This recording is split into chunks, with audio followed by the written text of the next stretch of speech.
السلام علیکم درنو لیدونکو، هیله ده تاسې ټول به راته روغ او جوړ اوسئ. نن مو تاسې ته یوه ښکلې کیسه راوړې ده. هیله ده تر پایه راسره پاتې شئ او زما چینل در سره هرومرو سبسکرایب کړئ. یوه نجلۍ له واده څخه وروسته د خاوند په کور کې د خپلې خواښې څخه ډېرې ګیلې او شکایتونه کول. هره ورځ د خواښې او انګور ترمنځ به جنګ او خفګان ول.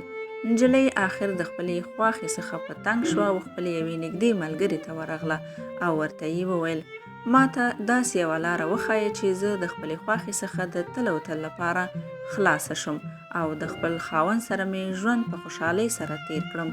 ملګرې یې ورته وویل: زه به درته داسې یو درمل درکړم چې هغه به ته هر وخت خواښې ته په خوړو کې ورکوي تر څو خواښې دې ورو ورو کمزورې، ناروغه او بیا مړه شي. خو پام کوه چې په دې وخت کې ورسره ډیر په مینه او مهربانۍ سره چلند وکړي چې د مرګ څخه وروسته یې کوم څوک په تا شک ونه کړي. نجلۍ وویل: سمه ده.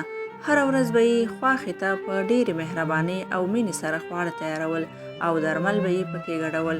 څو شپې د دوی ترمنځ نه کوم جنګ و نه کوم خفګان. دواړو ترمنځ مینه ډېره شوې وه او نجلۍ په دې پوهه شوې وه چې خواښې د مور حیثیت لري.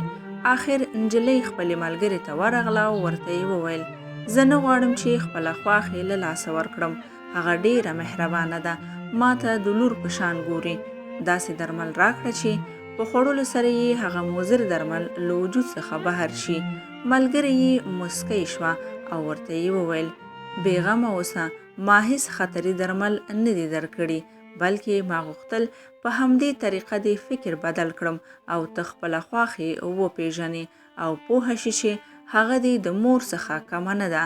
خپلې خواښې سره په خوشحالۍ ژوند تیر کړي او د هرې خبرې په وړاندې یې ګذشت کوه.